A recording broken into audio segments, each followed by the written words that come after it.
Alléluia. Peuple de Dieu, que Dieu vous bénisse. Est-ce que vous voulez bien balancer vos mains avec moi pour louer l'Éternel, car il est grand, il est digne de louange. Faites ceci parce qu'il est le seul. Si vous avez une raison, au moins une seule ce matin pour lever la main, faites-le pour la gloire de Dieu et donnez-lui gloire, honneur qu'il mérite en disant béni soit l'Éternel. Béni soit l'Éternel. Alléluia. Que le peuple de Dieu dise Alléluia. Alléluia. Vous pouvez l'acclamer bien fort ce matin. Il est grand, il règne partout, partout, partout dans l'univers, partout sur la terre. Dieu règne, alléluia, en majesté. Amen. Donc, je ferai en sorte d'être vous ce matin. La paix de Dieu soit avec vous tous. Et nous allons parler encore ce matin du pardon. Le pardon. Le pardon qui libère. Amen. Le pardon qui libère. Parce que c'est aussi un problème quand on ne pardonne pas. C'est aussi une maladie, chers frères et sœurs, quand on a cette souffrance que l'on porte pour quelqu'un, je le dis pour quelqu'un dans son cœur.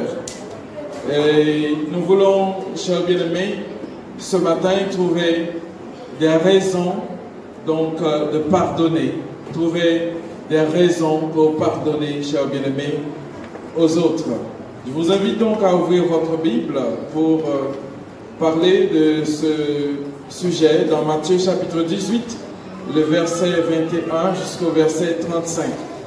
Matthieu chapitre 18, le verset 21 jusqu'au verset 35.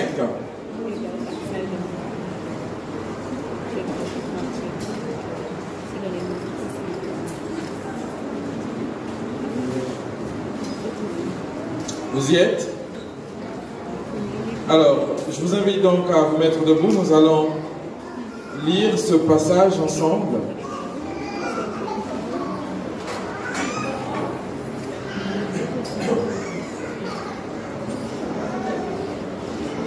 J'invite toute l'Église donc à se mettre debout. On va lire ce passage ensemble. Matthieu chapitre 18, à partir du verset 21. Nous allons lire jusqu'au verset 35. Vous pouvez suivre dans votre Bible. Parabole du serviteur impitoyable. Alors Pierre s'approcha de lui et dit, Seigneur, combien de fois pardonnerai-je à mon frère lorsqu'il péchera contre moi? Sera jusqu'à 7 fois? Jésus lui dit, je ne te dis pas jusqu'à 7 fois, mais jusqu'à 70 fois 7 fois. C'est pourquoi le royaume des cieux est semblable à un roi qui voulut faire rendre compte à ses serviteurs. Quand il se mit à compter, on lui amena un qui devait 10 000 talents. Comme il n'avait pas de quoi payer, son maître ordonna qu'il fût vendu, lui, sa femme, ses enfants, et tout ce qu'il avait, et que la dette fût acquittée. Les serviteurs, se jetant à terre, se prosterna devant lui et dit, Seigneur, aie patience envers moi, je te paierai tout. Ému de compassion, le maître de ce serviteur le laissa aller et lui remit la dette. Après qu'il fut sorti, ce serviteur rencontra un de ses compagnons qui lui devait 100 deniers. Il le saisit et l'étranglait en disant, « Paie ce que tu me dois. » Son compagnon, se jetant à terre, le suppliait, disant, « Aie patience envers moi, je te paierai. » Mais l'autre ne voulut pas. Il alla le jeter en prison jusqu'à ce qu'il eût payé ce qu'il devait. Ses compagnons, ayant vu ce qui était arrivé, furent profondément attristés et ils allèrent raconter à leur maître tout ce qui était passé. tout ce qui s'était passé. Alors le maître fit appeler ses serviteurs et lui dit, « Méchant serviteur, je t'avais remis en entier ta dette parce que tu m'en avais supplié. Ne devais-tu pas aussi avoir pitié de ton compagnon comme j'ai eu pitié de toi ?» Et son maître, irrité, le livra au bourreau jusqu'à ce qu'il eût payé tout ce qu'il devait. C'est ainsi que son Père céleste, c'est ainsi que mon Père céleste vous traitera, si chacun de vous ne pardonne à son frère de tout son cœur. Amen. Amen. Merci. On peut se remettre. Le pardon qui libère, pardonner de tout son cœur. Pardonner de tout son cœur. Qui n'a pas connu cette souffrance d'être trahi, d'être traîné dans la boue, d'être malmené, d'être frappé par quelqu'un. Nous avons tous connu cette souffrance, surtout quand elle vient d'une personne que nous aimons, c'est-à-dire la famille, soit un mari, soit les enfants, soit un père, soit une autre personne pour qui nous avons de l'affection. Pour les frères de l'Église, par exemple. Parce que nous devons vivre en paix, nous devons vivre en amour et nous pardonnons réciproquement.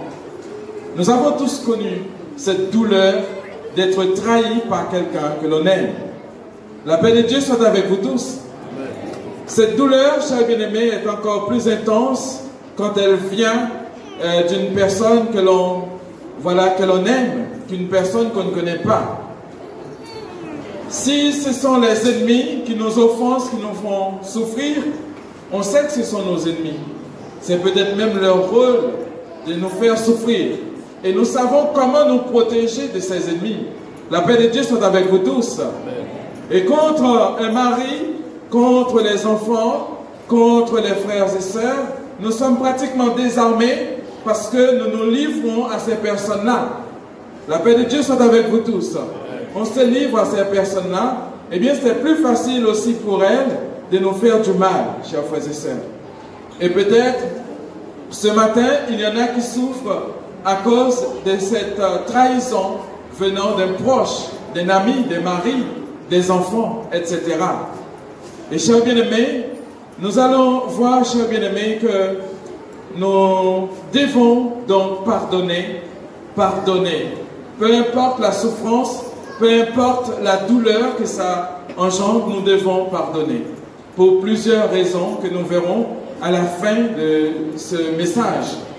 Tout d'abord, nous avons des exemples de ceux qui ont pardonné des grandes trahisons, comme Ésaü qui a pardonné son frère, qui a pris sa place, son droit d'aînesse, qui l'a trahi par une assiette de lentilles, par, cher bien-aimé, quelque chose de futile. Donc, il a trahi, cher bien-aimé. Mais au final, ce qui s'est passé, c'est qu'il a trouvé la force, l'énergie en lui pour pouvoir effectivement dire à son frère qu'il le pardonne. Amen. Amen. Nous avons vu d'autres exemples de Joseph, par exemple, qui a été trahi par ses frères qui l'ont vendu à des passants, à des gens qui n'ont pas, qui n'ont pas connu. Et bien voilà, chers bien-aimés, un jour, ce frère devait donc pardonner à ses frères. Chers bien-aimés, ce sont des choses très graves, chers bien-aimés. Nous parlons là des choses qui concernent la vie en général, sa vie, ce qu'on a de plus précieux, pourquoi on vit, comment dire ça, on travaille, c'est pour améliorer sa vie. Et quand quelqu'un attente à notre vie, chers bien-aimés, là on se dit, ce n'est plus un ami, ce n'est plus de la famille, c'est un ennemi. Alors il faut le traiter en ennemi. Donc soit se venger soi-même, ou encore, chers bien-aimés, faire pire que ce qui a été fait. Ainsi, chers bien-aimés, nous voyons que ces personnes ont choisi donc de pardonner, de se débarrasser de cette tension que l'on a au fond de son cœur. Parce qu'une personne qui nous fait du mal, dès qu'on voit cette personne, on a le cœur qui bat 1000 à l'heure. Notre cœur bat plus fort parce que cette personne ne nous veut pas du bien. Il nous a fait ou elle nous a fait du mal, chers bien-aimés. Nous a fait pleurer, nous a fait, chers bien-aimés, donc nous a traînés dans la boue. Soit, chers bien-aimés, par un faux témoignage, ce qu'on appelle souvent par tripotaille, par des paroles, chers bien-aimés, méchantes, dites sur nous, donc juste pour nous détruire. Quelqu'un n'a-t-il jamais essayé de vous détruire par des paroles méchantes? Mais vous êtes encore vivant dans le nom de Jésus. C'est pour cela, chers bien-aimés, il faut continuer à vivre et aussi pardonner. Eh bien, souvenez-vous du Père qui a pardonné son Fils après avoir pris, chers bien-aimés, une grande partie de sa richesse. Lorsque cet enfant est revenu, eh bien, le Père l'a accueilli dans ses bras. Dans ses bras, comme si rien n'était. Parce que pour lui, son fils était plus cher que les richesses. Son fils valait plus que les richesses. La paix de Dieu soit avec vous tous. Souvenez-vous de Jésus envers ses ennemis. Souvenez-vous, chers bien-aimés, de ceux qui ont souffert avant vous et qui ont trouvé la force quand même de pardonner. Oh oui, chers frères et sœurs, le pardon est exigé des chrétiens. Ce n'est plus un choix maintenant. Il est exigé des chrétiens. Si vous êtes chrétien, vous êtes obligé de pardonner. Vous n'avez pas le choix. Je répète, vous n'avez pas le choix. Vous êtes obligé de pardonner. Je ne sais pas combien de temps ça prendra, mais vous êtes obligé de pardonner. Mais n'attendez pas trop tard. La paix de Dieu soit avec vous tous. Il peut être trop tard pour pardonner. Ça peut arriver qu'il soit trop tard pour pardonner. Imaginez, chers bien-aimés, quelqu'un qui vous a fait du mal et que cette personne, voilà, est venue vous voir pour vous demander pardon en vous suppliant de le pardonner. Ça, on le vit souvent, chers bien-aimés, soit une mère qui refuse de pardonner à sa fille ou à son fils, ou soit à un fils ou une fille de pardonner à sa mère ou à son père. Ainsi, chers bien-aimés, donc s'il arrive que cette personne meure sans que vous ne l'ayez pardonné, eh bien, il est trop tard, chers frères et sœurs, et cette souffrance va rester dans votre cœur à jamais, pour toujours. Ainsi, chers bien-aimés, quand on pardonne, on sait que nous sommes pardonnés en retour. Tout le monde, vous avez appris la prière comme exemple que Christ nous a donné. Pardonne-nous nos offenses comme nous aussi, nous pardonnons à ceux qui nous ont offensés. Donc, si tu ne pardonnes pas ceux ou celles qui t'ont offensé, comment penses-tu être pardonné de Dieu? La paix de Dieu soit avec vous tous. Imaginez que vous n'ayez pas de pardon, que Christ, que Dieu ne vous pardonne pas. Comment vous sentez-vous? Imaginez pour tous les péchés que vous avez commis dans le temps, pour tous vos manquements, pour tous vos forfaits, pour toutes les bêtises que vous avez faites dans le temps, et qu'aujourd'hui, voilà, aucun pardon ne vous est accordé. Comment vous sentiriez-vous ici? Pas de force. Vous vous sentez, votre corps serait ici, mais votre esprit serait ailleurs. La paix de Dieu soit avec vous tous. Vous vous sentirez faible. Parce que quand on pardonne, quand on sait qu'on est pardonné, on retrouve de l'énergie en soi. Amen.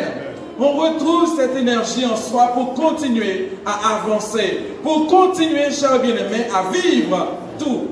Parce qu'on sait qu'on est pardonné. Si tu penses avoir offensé Dieu et que tu n'es pas pardonné, même si tu es là, tu ne pourras pas prier. Même si tu es là, cher bien-aimé, tu ne pourras pas être dans cette ambiance. Même si tu es là, tu ne pourras pas frapper dans vos mains, tu ne pourras pas danser, parce que ce manque de pardon va vous lier de la tête aux pieds, cher bien-aimé. Vous ne pouvez pas vous sentir à l'aise, parce que vous n'avez pas été pardonné. Ainsi, vous aussi, si vous pardonnez à quelqu'un, c'est comme le libérer. Amen. Si vous pardonnez à quelqu'un, c'est aussi vous libérer vous-même. Si vous pardonnez à quelqu'un, donc il y a une meilleure atmosphère au milieu de nous. Amen. Et oui, chers frères et sœurs, nous avons vu cette parabole dans le livre de Matthieu, chapitre 18, versets 21 à 35. Le grand chef, celui, qui avait beaucoup de biens, qui avait des serviteurs chez lui, et un serviteur, lui devait beaucoup d'argent. Un jour, il a décidé, de faire rendre des comptes à tous ses serviteurs. Et voilà, ce serviteur qui lui devait beaucoup d'argent a trouvé une façon, c'est supplier les grands maîtres pour que ce dernier puisse, lui donner le temps nécessaire pour lui rembourser donc l'argent dû. Il l'a supplié et c'est ce qu'il a fait. Il l'a pardonné. Il lui a dit, écoute, non seulement je te laisse le temps de me rembourser tout ce que tu me dois, mais tu ne me dois plus rien. Tu peux t'en aller tranquille. Voilà, ta famille, voilà tes biens, je ne toucherai pas. Tu es libre maintenant, tu ne me dois plus. Parce qu'il était touché, le grand maître était touché par le fait que ce dernier est venu, lui supplier. Il a compris effectivement qu'il lui devait de l'argent. C'est comme un monde qui doit, ou prêt, cher bien-aimé, pour faire plus, choc avec Mounsa, si Mounsa, il pas reconnaître qu'elle doit. Mais s'il reconnaît qu'elle doit, il m'a donné pardon, laissez-moi temps, s'il te plaît. Donc tu vas trouver quand même de la compassion au fond de toi pour lui dire, écoutez, vas-y, mais j'attends, je continue à attendre. J'ai encore de la patience. Eh bien, vous savez ce qu'a fait ce dernier qui a été pardonné. Je ne sais pas à quel montant cette somme s'élevait, mais lui, il a un compagnon qui lui devait quelques sous, je dirais entre parenthèses, par rapport à ce que lui, il devait à son maître. Eh bien, il a rencontré ce dernier dans la rue, c'est une parabole. Eh bien, qu'est-ce qu'il a fait? Il a demandé son argent et ce dernier se trouvait aussi dans une situation difficile et il ne pouvait pas lui rembourser cette somme. Eh bien, qu'est-ce qu'il a fait? Il a voulu l'étrangler, il l'a traîné et il l'a mis en prison pour qu'il paye toute sa dette. Mais, savez-vous, chers bien-aimés, tout ce que vous faites, il y a des répercussions. Il y a des gens qui vous voient. Il y a des témoins autour de vous. Eh bien, il y a des témoins qui étaient là, eh bien, qui ont rapporté ce qui s'est passé, eh bien, au maître. Et le maître lui a dit, serviteur méchant, tu me devais tout cet argent et moi je t'ai pardonné. Et pourquoi tu ne fais pas pareil à ton collègue, à ton camarade, à ton compagnon? Chers bien-aimés, nous voyons ici l'exemple de Christ.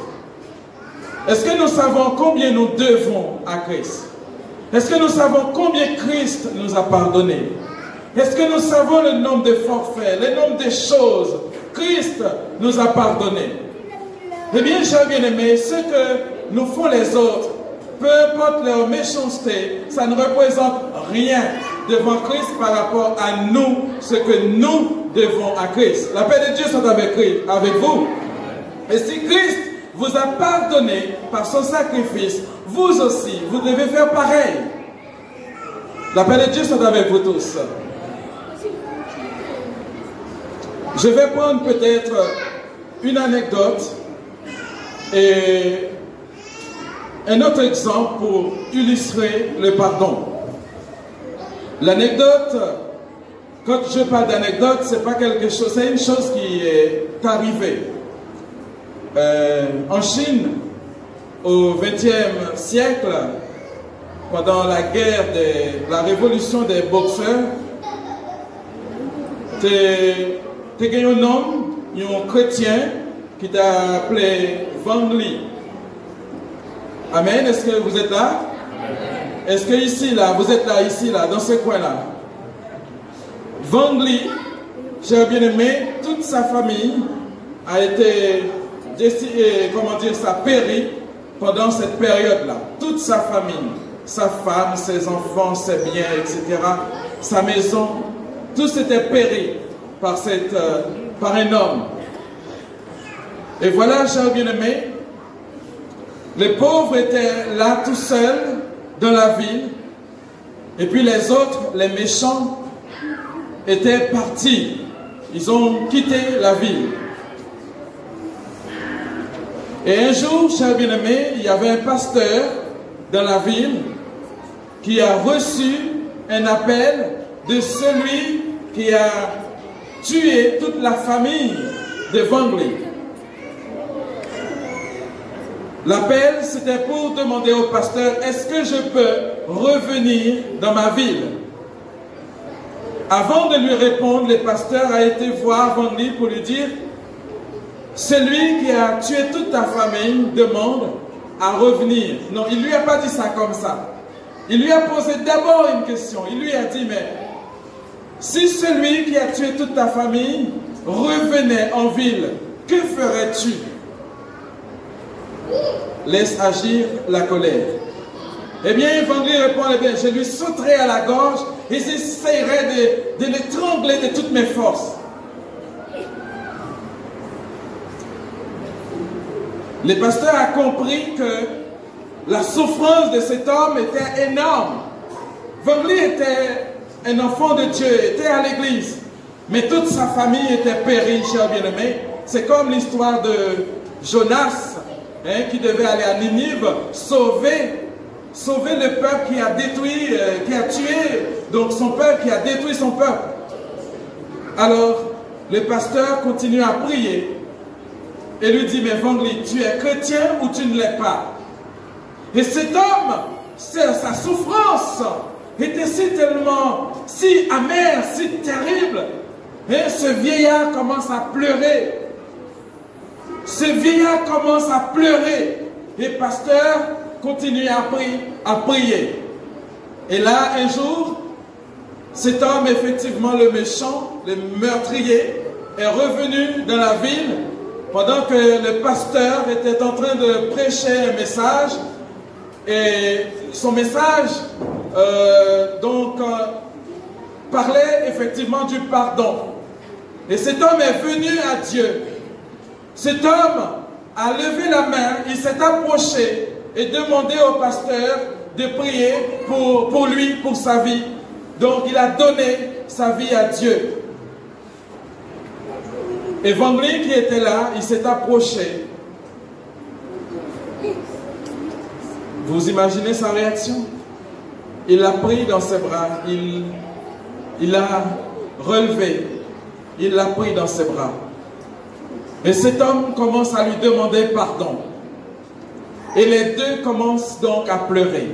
Parfois quand on fait quelque chose de méchant à une personne, on sait que, cher bien-aimé, on n'est pas tout seul à faire ça. Je ne sais pas si vous avez compris. On n'est pas tout seul à faire ça.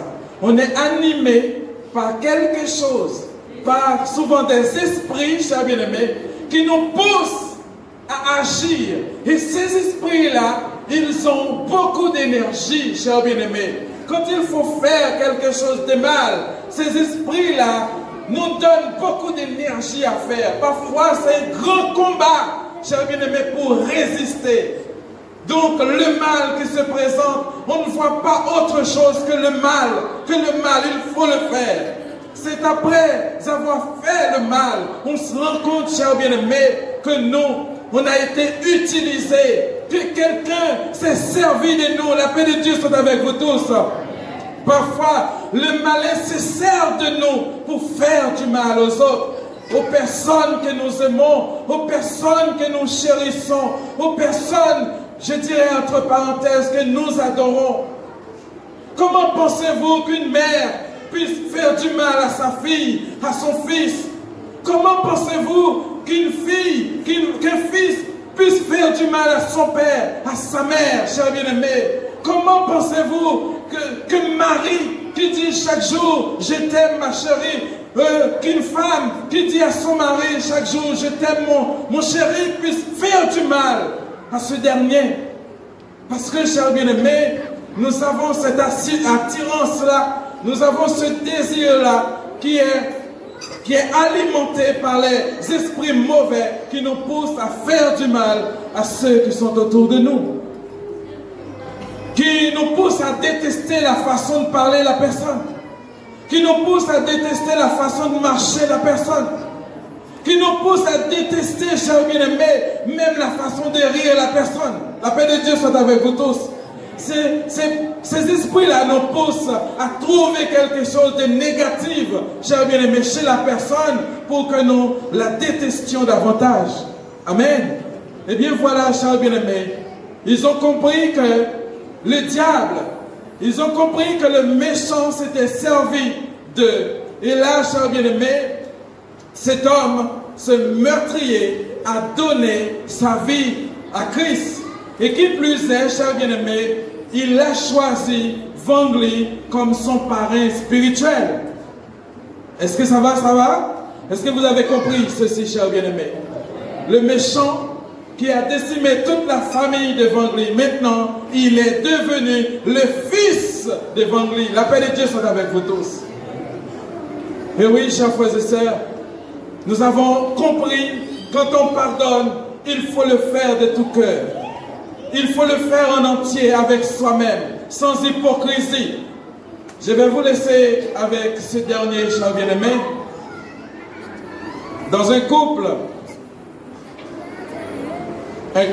qui s'aime beaucoup, un homme et une femme, ils s'aiment beaucoup. Mais vous savez, même si vous aimez, vous n'êtes pas exempt de tentation, vous n'êtes pas exempt de troubles. Vous n'êtes pas exempt de problèmes dans votre foyer.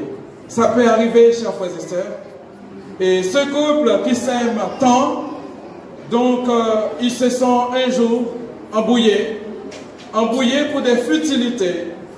Parfois ça arrive pour de l'argent, parfois ça arrive peut-être pas pour grand chose, chers frères et sœurs, parce que l'autre peut-être, je ne sais pas, soit l'égoïsme peut, chers bien-aimés, engendrer des embrouilles, des problèmes dans le foyer. Et voilà, chers bien-aimés, ils se sont embrouillés, ils se sont dit des choses. Et chers bien-aimés, regardez quand une personne est en colère, cette personne avec qui vous dormez, cette personne avec qui vous partagez l'intimité, cette personne avec qui vous riez, vous mangez, vous faites tout, et regardez le message, vous allez faire cette expérience. Quand cette personne est en colère, regardez-la dans le visage, regardez-la bien, et vous verrez que ce n'est pas elle-même. La paix de Dieu soit avec vous tous. Les paroles qui sortiront, son visage marré, chers bien-aimés, ce n'est pas votre chéri qui parle. C'est un démon qui parle en cette personne. La paix de Dieu soit avec vous tous. Ce n'est pas votre amour qui vous parle. Ce n'est pas votre amour qui vous traite des choses, qui vous dit des choses aussi méchantes. Non, ce n'est pas possible. Est-ce que vous comprenez, chers bien-aimés? Celle que vous aimez ne peut pas vous dire ces choses-là, mais il y a une force. Il y a une force, chers bien-aimés, qui l'attire, qui les pousse à vous faire du mal, en vous disant des choses méchantes, chers bien-aimés, des choses pour vous casser en deux, des choses pour vous troubler, des choses pour vous, comment dire, qui pourraient, chers bien-aimés, vous, comment dire, voilà, mettre fin à ça, finir avec ça, chers bien-aimés. Parce que quand tu te rends compte, tu travailles pour ta famille, tu travailles pour que tu rendes ton homme ou ta femme heureux dans la vie, et que ce dernier, cher bien-aimé, vous dise des choses aussi méchantes, ça te décourage. Vous comprenez, cher bien-aimé? Et surtout toi, quand tu es chrétien, tu sais que quand tu choisis un homme, c'est pour la vie. Quand tu choisis une femme, c'est pour la vie. Tu ne peux pas aller faire des bêtises ailleurs. Non, cher bien-aimé, c'est ton chéri, ta chérie, je ne sais pas, qui te dit des choses aussi sales, aussi mauvaises, cher bien-aimé. Là, ça te décourage énormément. Et voilà, cher bien-aimé, après cette dispute, Après cette embrouille, cher bien-aimé, voilà, dans la maison, personne ne parle à personne. Ça va? J'ai comme l'impression que ça, c'est déjà arrivé à certains d'entre vous. Personne ne parle à personne. À peine qu'on se dise bonjour. Avant, quand on sortait, chérie, j'arrive, je vais, voilà, je reviens dans 30 minutes. Maintenant, on ferme la porte, on prend sa voiture si on en a, ou bien on prend son vélo, on prend sa mobilette et on part, voilà. Personne ne sait. On cuisine, on fait à manger, oui, parce que je suis là, je cuisine quand même, mais si tu veux, tu peux aller t'en servir. Je ne suis pas ta bonne, je ne vais pas te servir. L'amour n'est plus là, même si elle est là maintenant, il a été masqué par cette dispute. La paix de Dieu soit avec vous tous. Et voilà, chers bien-aimés, voilà, on partait, on se dit plus bonjour, on se dit à peine bonjour, on ne se fait plus la bise. Est-ce que ça va, chers bien-aimés? Ça va un tel? Bonjour un tel. Avant c'était bonjour chérie, bonjour, comment ça va ma puce, comment tu as passé la journée? Maintenant, bonjour un tel. Est-ce que ça va? Hein? Bonjour un tel. Et puis voilà, même si tu te tournes, voilà, même, tu n'as plus le cœur à faire un bisou. La paix de Dieu soit avec vous tous. Eh bien, finalement, chers bien-aimés, après tout ça, l'homme a pris la décision. Je suis désolé, hein, mais c'est comme ça, l'histoire s'est passée. C'est pas la femme qui a fait le premier pas dans cette histoire. Bon, généralement, est-ce qu'elles font les premiers pas, les femmes? Est-ce qu'elles sont plus rancunières? Les hommes et les femmes, qui est plus rancunier à la maison? Eh bien, cette fois-ci, je ne sais pas, c'est l'homme qui a fait le premier pas. Il s'est dit ces jours-là, et sa femme est allée travailler, mais il était à la maison. Ah, je vais préparer un plat préféré de ma femme. Parce que sa femme doit retourner travailler, comme elle a 2 séances de travail. Eh bien, il a été acheter des légumes, il a cuisiné un bon petit plat, il dit que sa femme va adorer. Parfois, il faut savoir se faire pardonner. La paix de Dieu soit avec vous tous. Il faut casser cette embrouille, il faut casser cette ambiance, parce que quand cette ambiance-là règne dans la maison, rien ne va dans la maison, chers bien-aimés. Même les enfants ne sont pas contents. Parce que toi, tu vas essayer de faire un câlin à ta fille. Ce que tu ne retrouves pas dans ta femme, ça veut dire les attentions. Peut-être tu vas essayer, comment dire, de trouver ça dans ta fille. Tu vas lui faire des câlins dans ton fils, tu vas lui faire des câlins. Parce qu'on ne se parle plus dans la maison. La paix de Dieu soit avec vous tous. Amen. Alors, qu'est-ce qui s'est passé? L'homme, effectivement, a préparé un bon petit plat. Et quand la femme est revenue, donc elle a vu effectivement qu'il y avait un bon couvert dressé. Est-ce que ça va tout le monde? Un bon couvert dressé dans la maison. Et la femme qui ne parlait pas du tout à son mari depuis un certain temps lui dit, oh, mais que... Oui, l'homme lui dit, chérie, tu es servie. Et la femme lui dit, en souriant, mais qu'est-ce qui s'est passé? Qu'est-ce que tu fais?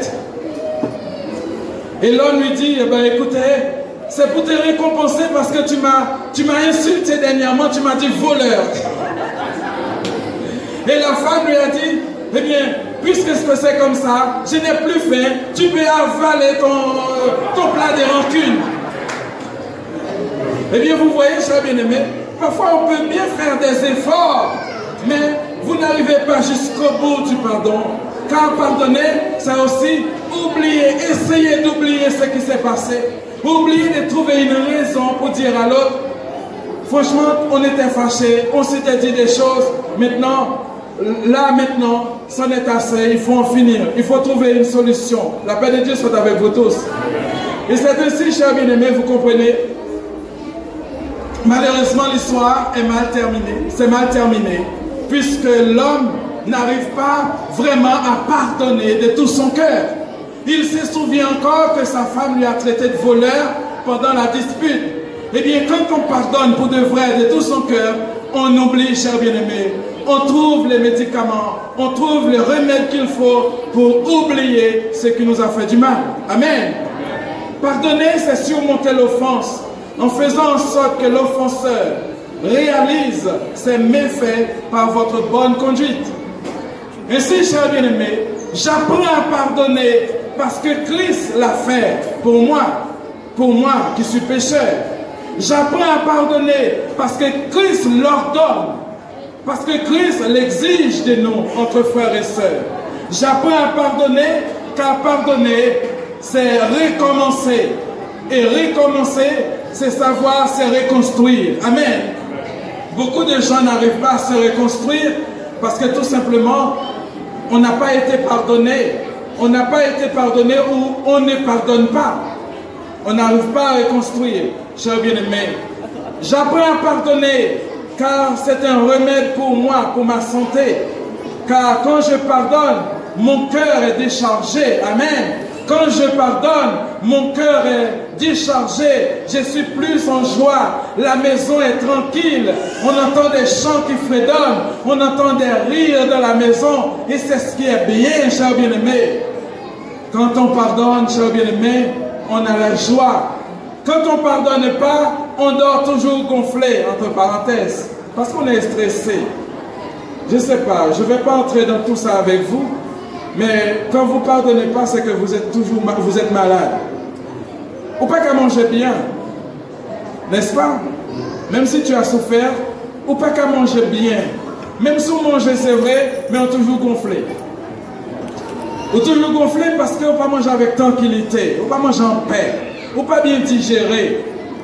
Manger peut-être il pas cuisiner avec même amour. Non? Amen. C'est pour ça qu'il faut pardonner, il faut oublier. Et n'oubliez pas, chers bien-aimés, je dirais ça aux enfants, s'il y avait une embrouille entre le père et la mère dans la maison, les jours de la réconciliation, ben, il faut bien dormir. Vous aurez compris, chers frères et sœurs? Eh bien oui, parce qu'on va se retrouver. Le père, maman, papa vont se retrouver.